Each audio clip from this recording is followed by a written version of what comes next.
the virtue of tenderness surface in our readings today. Our first reading today and for the next days are taken from the book of the prophet Isaiah, that section of the book of the prophet Isaiah about the suffering servant of God. And in today's first reading, we are given a description of the suffering servant. The suffering servant will bring forth justice to the nations, not crying out, not shouting, not making his voice heard in the streets. A bruised reed he shall not break, a smoldering wick he shall not quench. Ang lingkod ng Panginoon ang siyang magpapairal ng katarungan. Mahinahon at banayad siyang magsalita, ni hindi nagtataas ng kanyang tinig. Ang marupok na tamboy, hindi niya babaliin. Ang ilaw na aandap-andap, hindi niya papatayin. That is how tender the servant of God is. Mahinahon at banayad sa pagsasalita, hindi nagtataas ng kanyang tinig. Yung marupok na tambo, hindi niya babaliin. Kasi minsan, marupok na nga, binabali pa natin. Yung ilaw na andap-andap, hindi niya papatayin. Ganyan siya kahinahon, ganyan siya kabanayad. That is how gentle and tender the suffering servant is. And in our gospel today, we heard about Mary, the sister of Martha and Lazarus, who anointed the feet of Jesus and wiped them with her hair. It was a beautiful, a tender, an intimate moment.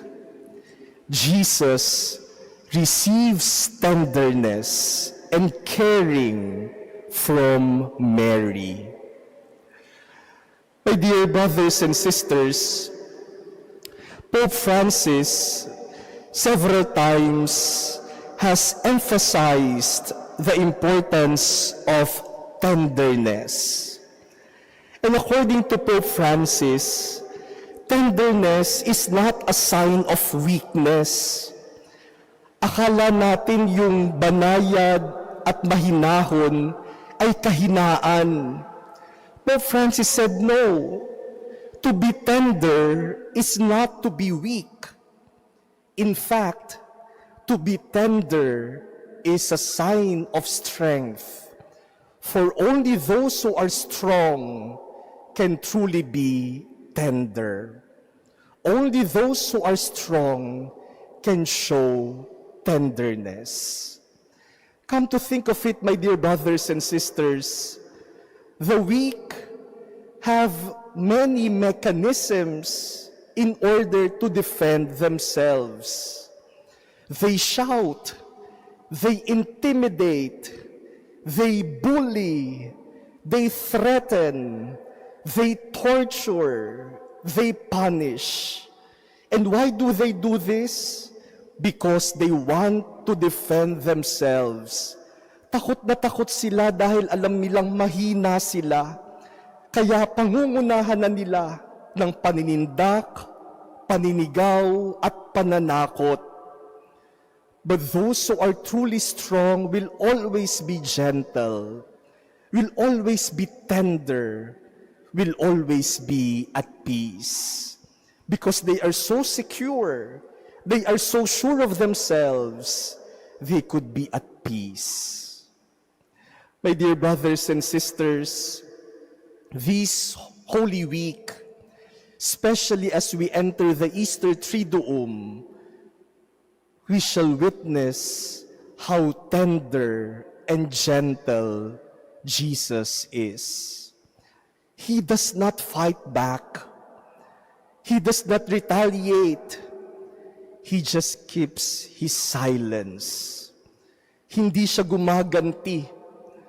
Siya ay nanatiling tahimik at mahinahon kahit sa harap ng maraming umuusig at nagpapahirap sa Kanya.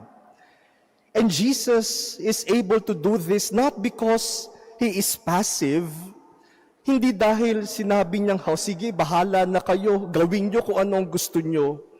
Jesus is able to do this because He was so sure of where His strength lies.